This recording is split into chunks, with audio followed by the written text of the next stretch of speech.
Real quick, before we get into the show, I wanted to share a new service called Getita that Ken and I have been using that has made us over $10,000 in Amazon reimbursements. The service requires no monthly subscription, and Getita collects a small percentage of the money they recover for you. It takes less than 5 minutes to set up and works on all Amazon marketplaces. Go to Getita.com, Getida, and enter promo code FTM400. That's FTM for Firing the Man 400 to get your first $400 in reimbursements commission free. How much money does Amazon owe you? Welcome everyone to the Firing the Man podcast, a show for anyone who wants to be their own boss.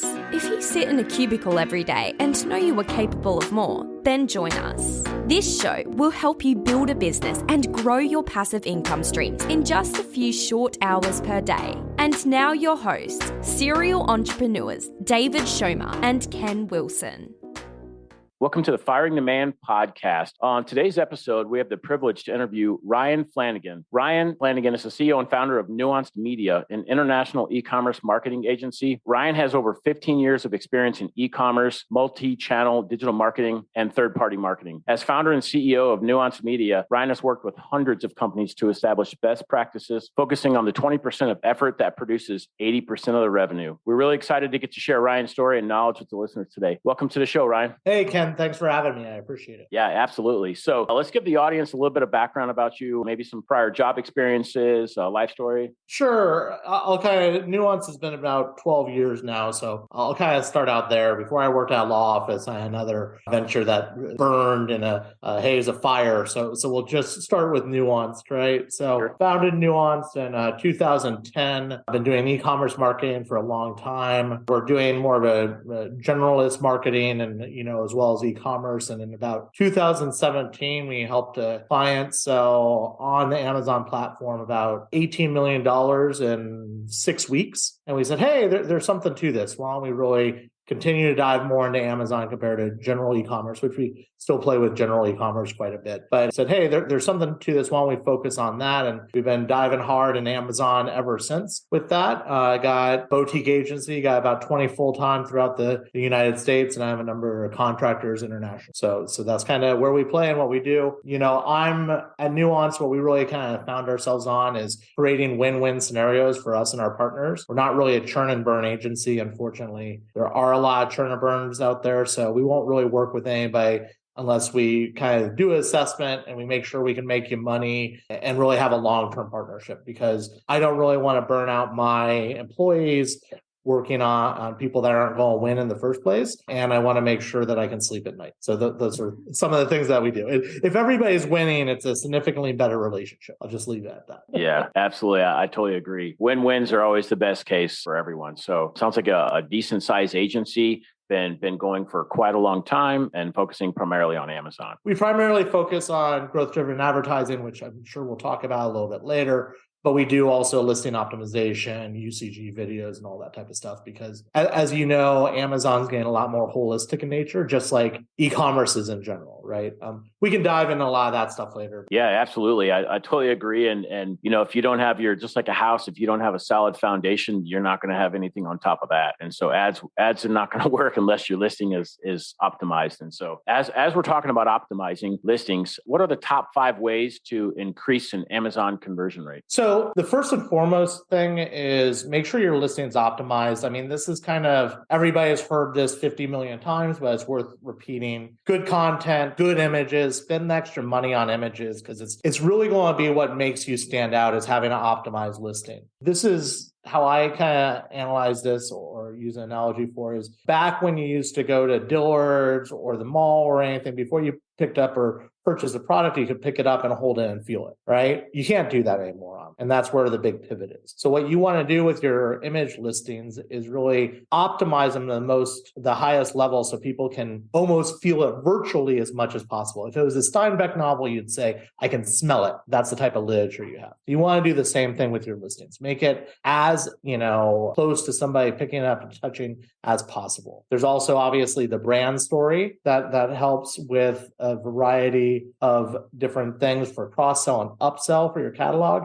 A lot of people aren't leveraging the brand story as of yet. And then there's obviously optimized Amazon A+ or ECB content. The other thing, this is just kind of rolled out pretty recently, is if you A+ content on 15 different listings and it's varied a bunch, you can actually apply for premium A+ content. And that means you get video featured in your A+ content and some other things. Or if you go through the Launchpad capability. So those are all the type of things of really how do you build out what you're doing on your platform on that listing, and then really focusing on that kind of conversion rate from a standpoint of when people fall there or land there. The next thing that you can really do for increasing your conversion rate is advertise on the right words that are relevant to your listing. One thing that we do, people don't talk about that. It's just all traffic is equal, right? But if I'm selling yoga mats and people are coming there for fireman helmets, I'm probably not going to sell a whole bunch of yoga mats, right? So one thing that we do through our process is we analyze all the data when we're kind of managing the pay-per-click campaigns through the growth-driven advertising line, and we find out what's actually converting for you. And then we update your listings based on that content. So you'll rank more organically, and we'll really lean into those keywords, right? So that's the other thing, is what type of traffic are you driving? How are you driving it? So it's not, again, kind of going back to that holistic model. It's not just the listing, that's like, hey, I'm going and I'm eating right?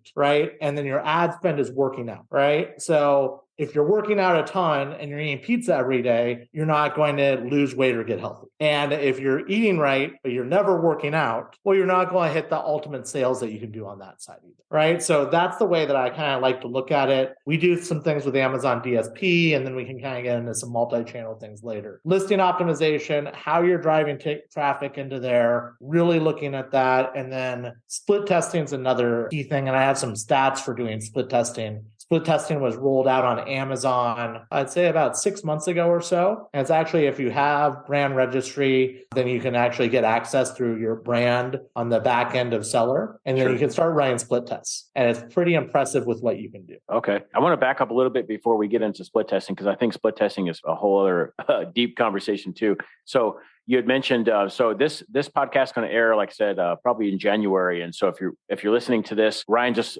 a bunch of gold nuggets on, hey, start the year right. Go and do an audit on your listing. Make sure you have all this stuff dialed in, and if you don't have it even created, just get something created. I wanted to ask you about, is it premium EBC? I remember seeing that we had applied for one of our brands on there and it got approved, but we haven't uploaded anything to it yet. So you're saying that the premium one, you can put a video inside the EBC? Yeah, you get a few more modules. So like typically you're limited to 5. And don't quote me on this. I think you get 7, so you get 2 more modules. And you also can put video in there, right? And video, Amazon's leaning heavy into video. If we see any indication of what's working in social media channels and just kind of brand in general, video is God, user-generated content in particular. So Amazon's realizing this. They say, hey, if we have more video on here, how do we can actually increase our conversion rates more, and then we can make more money ourselves. So how do we do that? So that's why they're slowly kind of rolling. Gotcha. Yeah, that it makes sense. And I think it's kind of interesting how Amazon, they only allow, at least for now, I've heard whispers that they're going to start charging for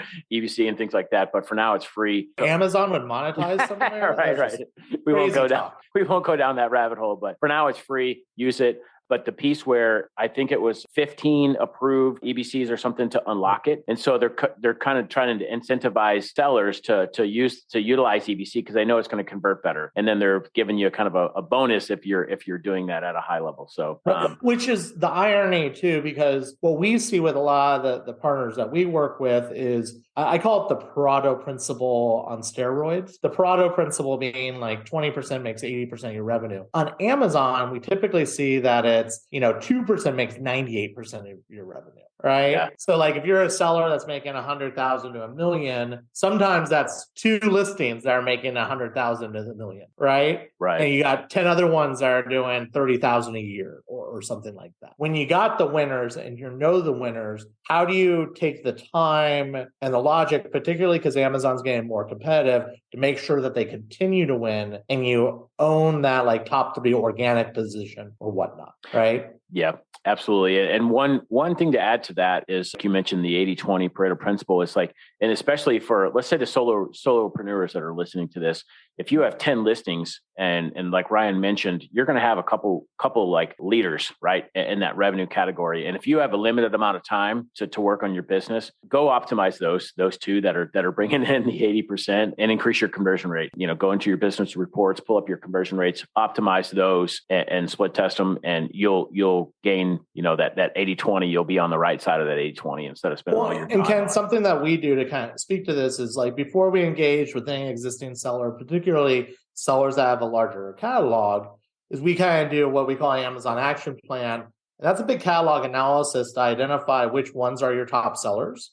And sometimes it's not just about your top sellers, but it's aggregating things in the right product families, right? So most categories on Amazon, if you take 5 variants and all those 5 variants have 20 reviews, when you aggregate them, that parent listing will have 100 reviews, right? So there is some stratagem behind this of looking at your existing catalog and saying, what actually fits into this? Can we make if there are 2 variations, let's say you're selling shoes and you have 5 different product families of shoes, and you have a sneaker, a flip-flop, and 3 other variations. We'll just call them A, B, and C. Well, what you may be able to do if they're in the right category, in the same category, is make those styles and then color variations underneath, right? So if those 5 product families had 1,000 reviews each, now your parent listing has 5,000 reviews, right? So there's some calculation, some analysis you want to look at on that, because one of the other keys to kind of going back to that conversion rate analysis question that you're saying is reviews are king, right? And if you don't have reviews on there, you're never going to make sales. And you really need to be looking at your pay-per-click competition based on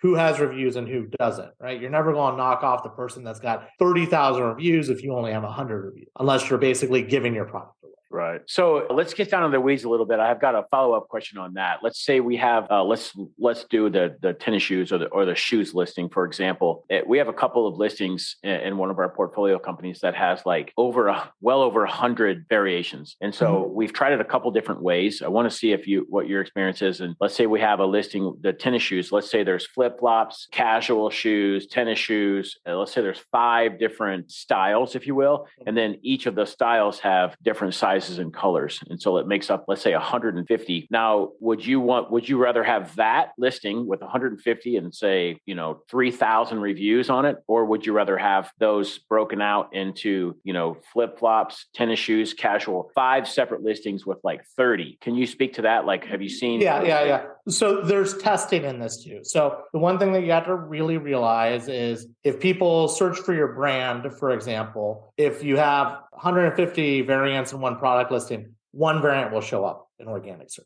right? So you have to realize that. So you can lose a lot of brand, like self-brand defense on that. But there is a bigger argument for what's a cross-sell and the upsell of this, right? And if you aggregate those reviews, how much is that going to increase your conversion rate overall? The thing is, typically with Amazon too, you get 2 variations, right? So your second variation there was color and size. So that means when you do them, if you have a black, you'll have to have a black 8 size, 9 size, 10 size, and all that. You won't be able to do the selection on that, right? And you don't want those tiles to get too busy or anything like that as well, right? So you really have to kind of do that assessment and say, what do I think the cross-sell and the upsell opportunity is here by doing this? Is this going to affect my search results because I'm showing up, but is it really about the conversion rate, right? And what's happening on this level. So there's some internal like kind of soul searching you have to do with this. At the end of the day, what I always recommend, and this can be a nightmare on Amazon, but split testing. And particularly when you're doing product family split testing, that can be really difficult. That has to be a manual thing that you do, right? But you want to look at those product families at overall sales. Okay. Yeah, fair enough. And then one other caveat, they do all have to be in the same category, right? So you can't put, if casual shoes and sandals are different categories on Amazon, you cannot put them in the same product family unless you start calling the sandal shoe and change that category, right? Okay. Sure. Yeah, that's something that we're going to be testing in the new year, a couple different ways to see. My take on it is I think splitting them up might do better in terms of revenue and sales because you're covering, like you said, more real estate on the bottom. You're kind of covering up more spots. The other piece is we ran into issues. Split testing on Amazon, maximum variation of 84. So if you have more than 84, you can't split test. And so you're kind of locked in. Like if you're optimizing your listing, then you're going to have to keep it under that. And then the real question is what's going on with your heroes here too, because each listing has its own organic rank in Amazon, right? For different keywords and those type of things, right? So if you have 5 different heroes, each one of those will show up organically as the top one in the search result, right? But if you have 2 products that one's ranking number 2 and one's number 10 organically, then you probably don't want those in the same product family because then you're only going to have the 2 there and not the 10, right? But if you find that your black size 8 shoe is the one that's ranking for everything and nothing else is really ranking, then this makes more sense from the strategic level. Yeah, absolutely. I think there's more research and definitely have to look at it from a couple different angles before deciding. But testing is key. Let's get right into split testing then. You mentioned it earlier. So how can you run split test and which split test do you prefer? Like which ones have the highest increase in conversion rate from your experience? So it's not just conversion rate here, it's also click-through rate, right? So you want to be able to assess like standard marketer, right? Like, hey, let's talk about CTR, right? Sure. but there is the levels because I'm an entrepreneur too, right? So what we find we've had the best results with so far is really testing the main image. So Amazon and their TOS, as everybody knows, it's a white background. That's varying pretty quickly. I think Amazon's realized that they may have shot themselves in the foot with that TOS. And you're seeing in different categories that people are starting to put somebody holding it or like, doing these other almost lifestyle images in the main image, right? Okay. And it may not be on a white background. There's some other things that stand out. And we've done this test for a number of clients here, and we've gotten some pretty incredible results. So for a toy company that has a toy sword, we got 102% increase in click-through rate by putting a hand holding the sword compared to just the sword, right? For a kind of personal alarm one, by doing what we did on that, we got a 678% increase, right? By showing the alarm being pulled and kind of doing those type of things. But the interesting thing, right? We saw almost a 700% increase in click-through rate, but then we saw a 10% drop in conversion, right? So you go, hey, it's 6x top, it's 10 here. And then you have to kind of do the calculations and said, did I make any ground here, right? Like, where is this? And then on the other side, for the makeup line, what we did was compared to just having a lip liner there doing that, we actually showed it being applied to lips. And by doing that, because somebody can imagine themselves putting it through, we got a 64% increase in sales overall. Just by doing that one split test. Wow. Right. And those were main images? Yeah, those were main images. Okay. Right. Now, Amazon automates this in the background. So you can run split tests, you can put those up, and they'll tell you the winner and all those. Right. So this is stuff that Amazon, my conspiracy theories is Amazon essentially wants to be the hub for e-commerce online, right? No Shopify, no website. They want to own it all. It's why they're pushing hard on the brand referral programs that you can get 10% back for most categories on a referral fee and those type of things, because they know they have a higher conversion rate than the standard Shopify store. Amazon normally converts about 5x what your typical Shopify store is doing, right? Or e-commerce store. So they're like, hey, we have better conversion rate. We want to keep driving the flywheel. We can monetize, and 5% of all e-commerce is just as good as 15% of all e-commerce out there. So how do we do that? So they've done that with a brand referral level because they know they have a higher conversion rate. The other major thing that's going on in Amazon right now too is that they're getting to be more and more brand centric, right? And what they're seeing with the brand centric side of things is Amazon 3-4 years ago was literally a department store. You'd come in there, you'd search for white towels, you'd buy from white towels, and then that's all you'd do. What they're focusing on with the brand story, the Amazon storefront, the following level, and they're soon going to be launching, and this is actually in beta for some people, capabilities to email people who have purchased from you before. They're really becoming more of a mall, if you will, on the focus with those things. So those are all the things that you want to start thinking about while driving, while building, while doing these type of things and building out your brand on Amazon. Sure. Yeah, those are great. And those statistics for the main image split testing are pretty impressive. So we have not tried to use lifestyle images in our main images yet. Look at your category. Like the easiest way to do this is look at your category, see if anybody else is doing it. If somebody else is doing it, you probably can get away. Yeah. Right. Now you have to check to see if you get suppression or anything like that. But right. Amazon's always a little risky with those things. Like don't poke the bear is a real saying for reasons, right? Yeah. But we've had some pretty good success with that. The other two areas that you can split test is the product title on that. I don't really like messing with that because it just seems like innately it's going to mess with SEO, right? And that type of thing. And then you can split test the A+ content area. The A+ content area, though, is I think you have to be doing real money on a listing before you go to the A+ content area. Just because thinking through A+ content is a lot of work, and you have to really put together a high level to do that to find out if it's going to make a difference. Split testing the image, like low-hanging fruit, split test the image, you can pretty much turn that pretty quick and get that up. A+ content, you want to think about messaging, you want to think about the modules. There's so many different variables you could do with that. But if you have a listing that's making $500,000 a year, well, it probably makes sense to really start looking at that and see if you can increase the conversion rate by 1-2%. Yeah, absolutely. If you have volume, then it's definitely worth it. We're seeing similar, like main images is where lowest hanging fruit, most opportunity, EBC, and then agree with you. We don't split test our titles. To me, it doesn't even make sense to do that. You should have.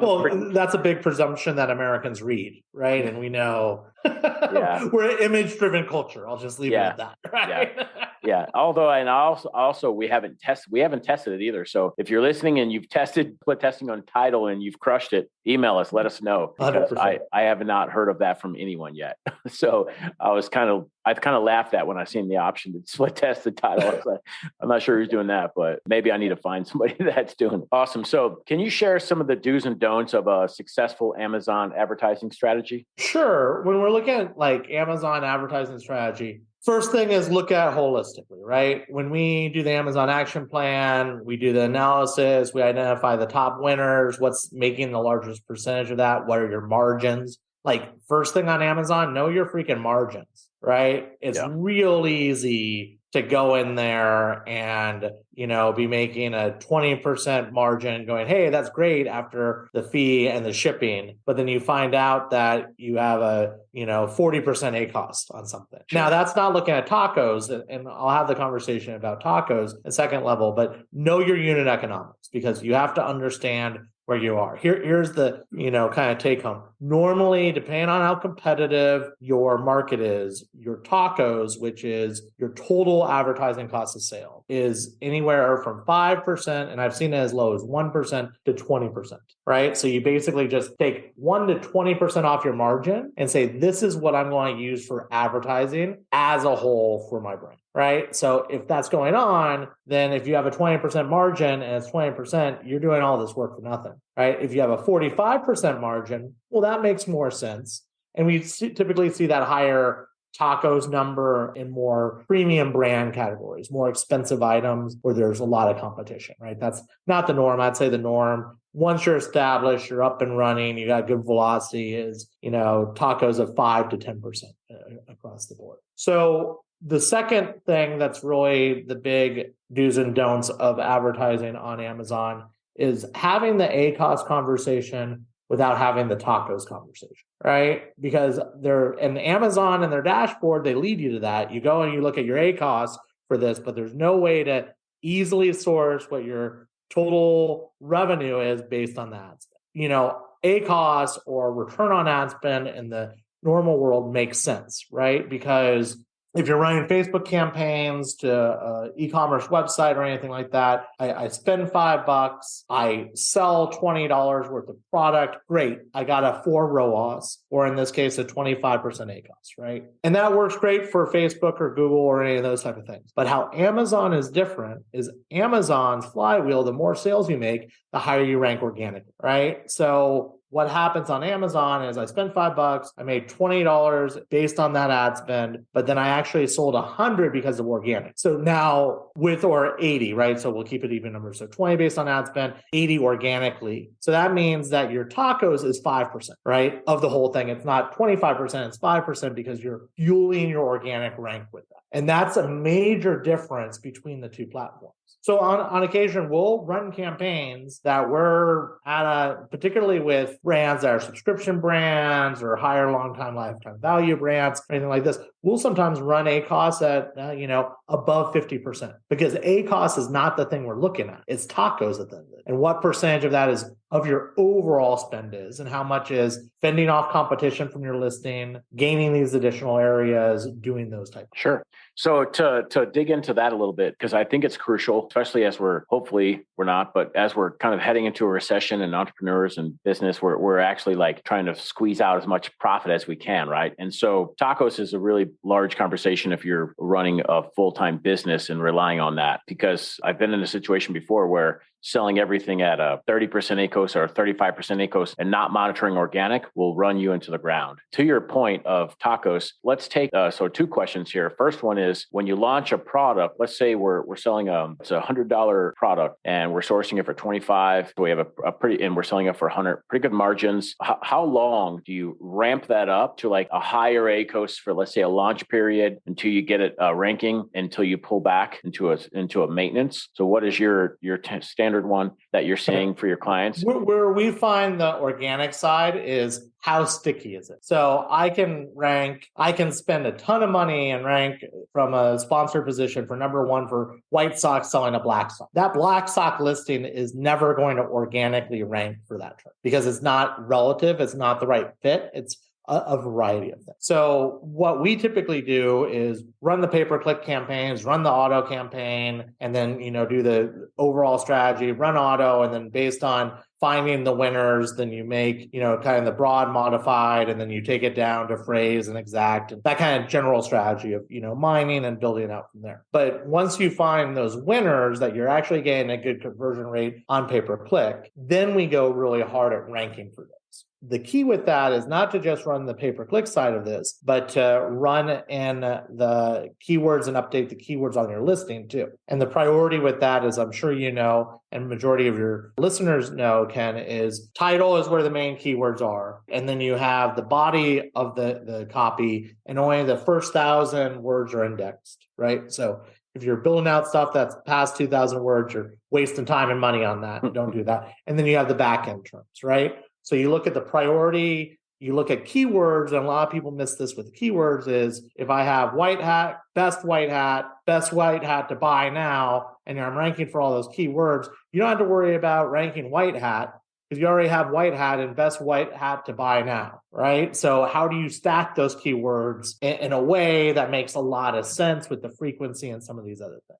Right, but without identifying the product first, what's actually converting for you and what's happening in that, and then integrating in that the text, you're never going to rank. Once you get to that level and you go aggressively, there's a lot of variables going on that, but we typically recommend going aggressively on it for a minimum of a month until you get up there stuck and you're sticking up there. And then once you're sticking up there, go for another month or 6 weeks, right? Because Amazon likes continuity and you don't want to spend all this money to get there to then drop down because of that. Okay. So you're seeing a lot of your clients, you're seeing between that 8-10 week range of ramping up, making sure it sticks, and then kind of backing down after 8 or 10 weeks. And, as in split testing, as in all these type of things, the things that really change are that you have to test your conversion rate and run that auto campaign and run some of these things almost every time you hit the next review rate model. If you go from 60 reviews to 100 reviews,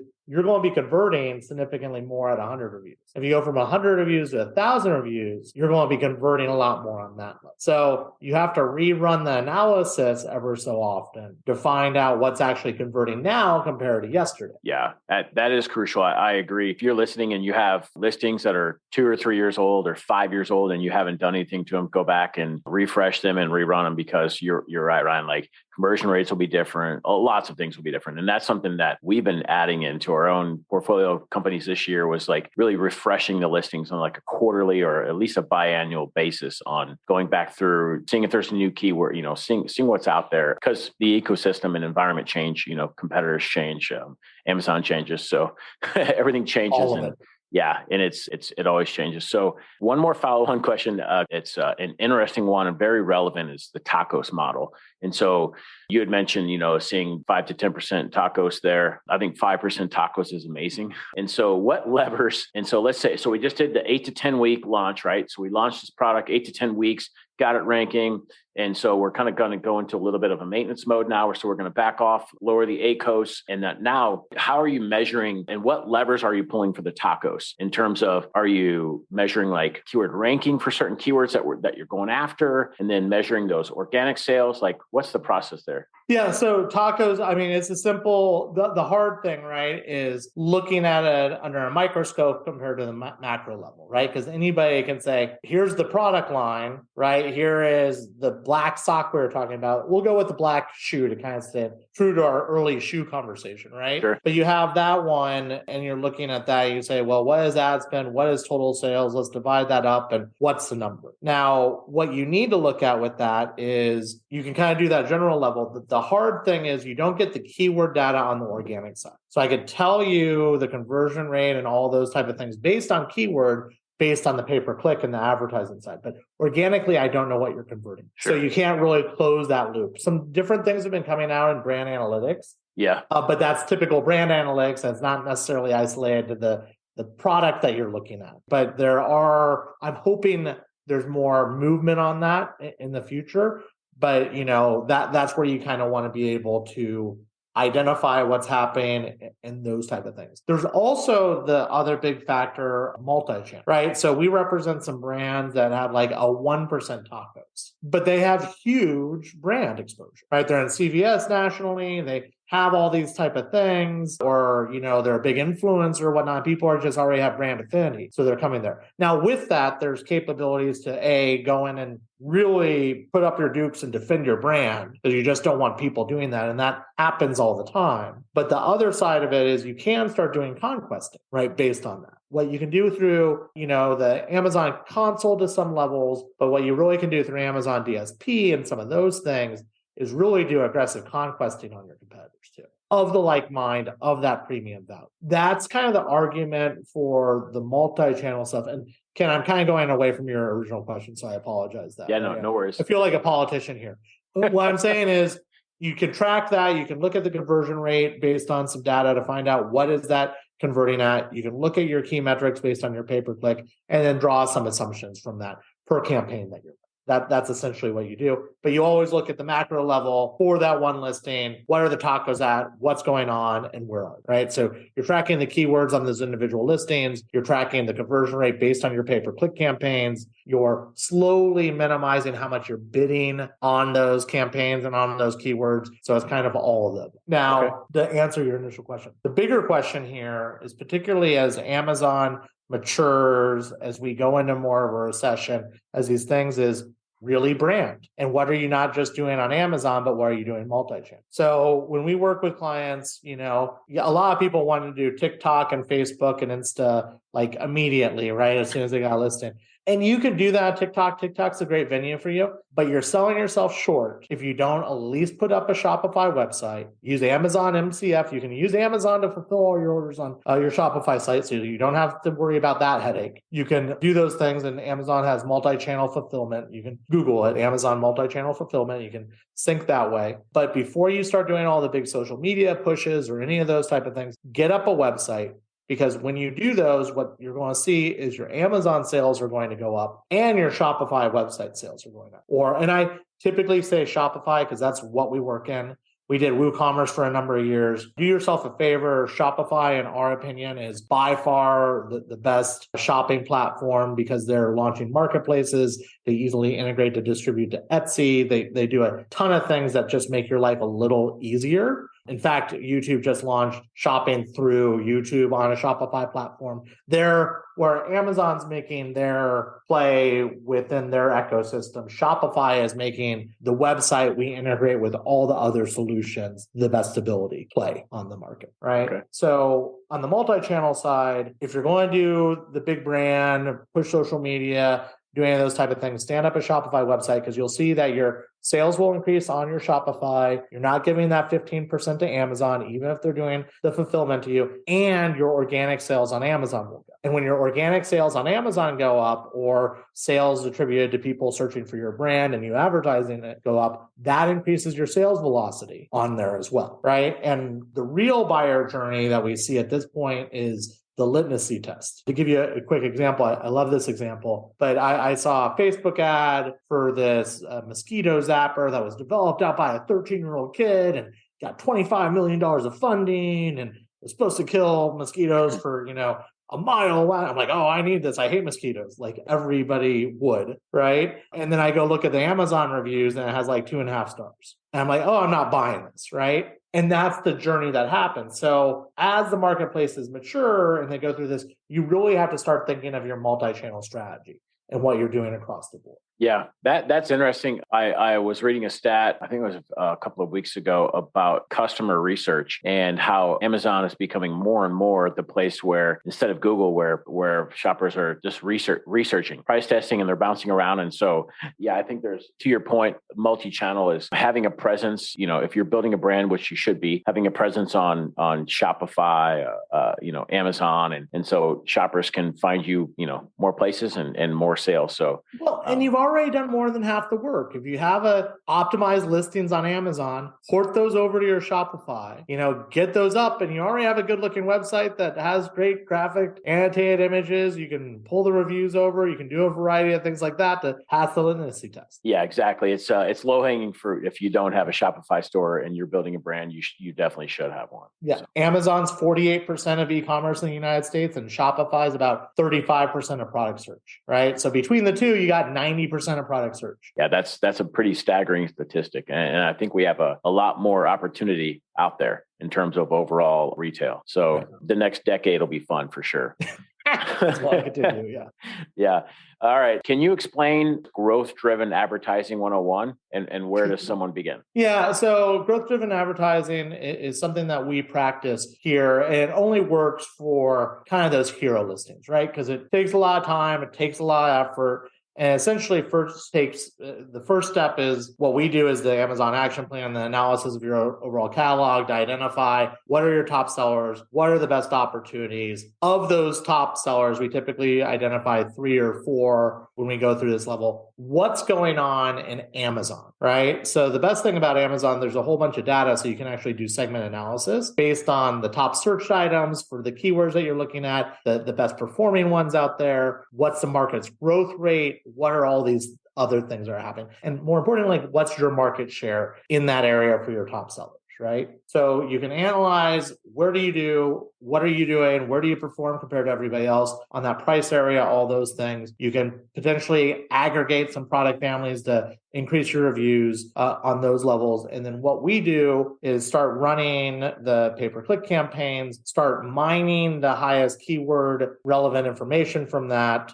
And then we say, hey, we recommend that you integrate these in your listings because these are the keywords that are converting. Here's our best practices on how to do it. You integrate it into your listings on that. Then we start looking at split testing and say, hey, Ken, we really want lip liner with somebody putting the lips on there. Can you get me that image? You can provide that image and we can start split testing it. And then what we do through this process is you don't focus on 500 listings at a time with this. You focus on your winning listings, the listings that are actually funding what you're doing with your brand. And then you basically increase the sales for that. And then the biggest thing that we do is we do the litmus test of how are we increasing compared to the market, right? So particularly in a recession, Amazon's been growing 100% plus year over year for a very long time. Not the case depending on the category now. It's getting more competitive. There are still some of those categories out there, don't get me wrong, but it is getting more competitive. So what you need to pace yourself is what is the competition doing and how are we doing it? Maybe our tacos went up by 5%, but we gained 30% market share over the competition, right? So we're slowly inking out the competition and then we'll want to go out eventually, right? So because it's very easy if you're not looking at the segment that you're actually playing in to say, hey, we're growing 20% 20% month over month.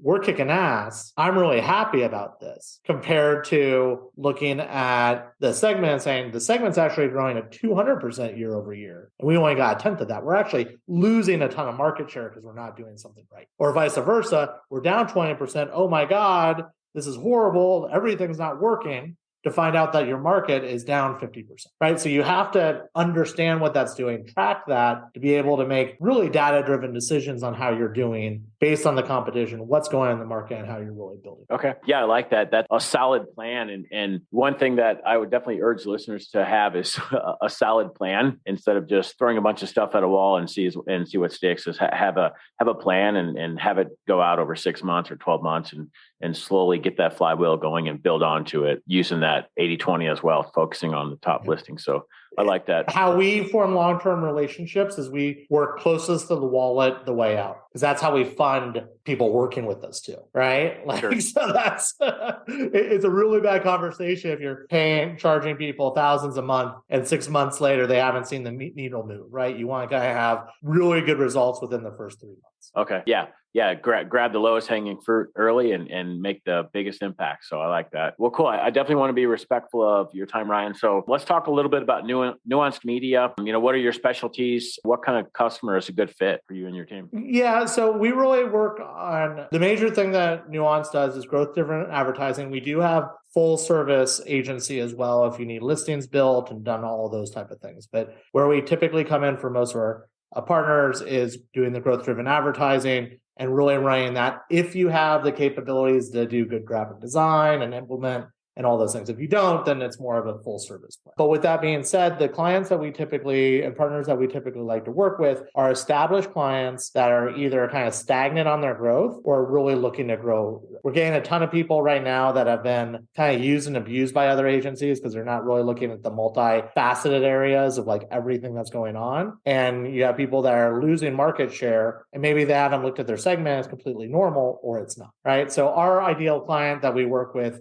is an established brand that, at least on an annual basis, they have a listing doing over 100 to 200,000 a year on that, because that's when it starts saying, well, can we increase these sales by 3 or 4x? And what does that look like? Right. And you have to be that. The lower level ones, we can work with you on those things, but you have to have a certain amount of data and sales before you can even turn on split testing in Amazon, for example. Sure. Absolutely. Well, awesome. We have a fire round for every guest. We put them through the ringer and we've named it the fire round. So are you ready? Sure. What is your favorite book? The Power of One by Bryce Conroy. Excellent. What are your hobbies? I like to read books, play with my 3-year-old. So I'm getting back into that, teaching her how to game and do all that. But I'm a big strategic gamer as well. So I'm a D&D nerd from like way back when, like second edition, but I do a whole bunch of gaming. I do a Sunday gaming thing with my guy friends. It's fun. Okay. Like video games or like D&D board games, like strategic games. board, like Dune, for example. And like, okay. But like, it's a great game. If you haven't played it, man, it's phenomenal. And there's awesome. Even squirrel games out there. They don't have to be as scary as Dune. Right. Sure.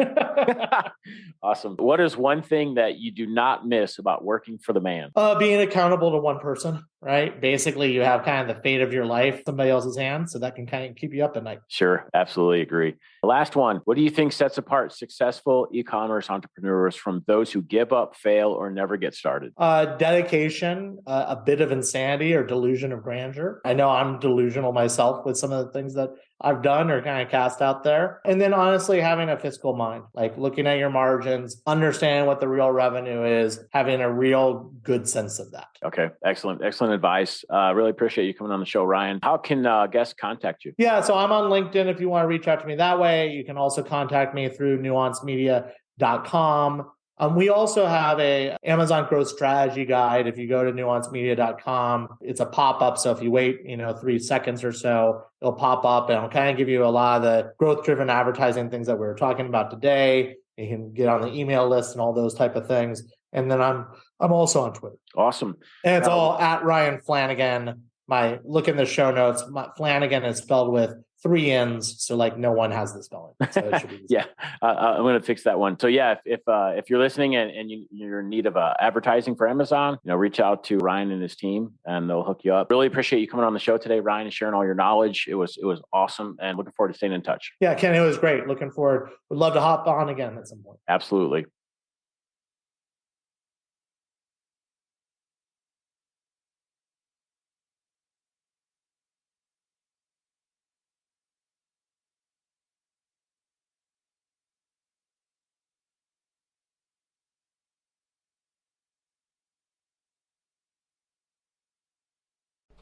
before you go, we wanted to share a new service that Ken and I have been using called Getita that has made us over $10,000 in Amazon reimbursements.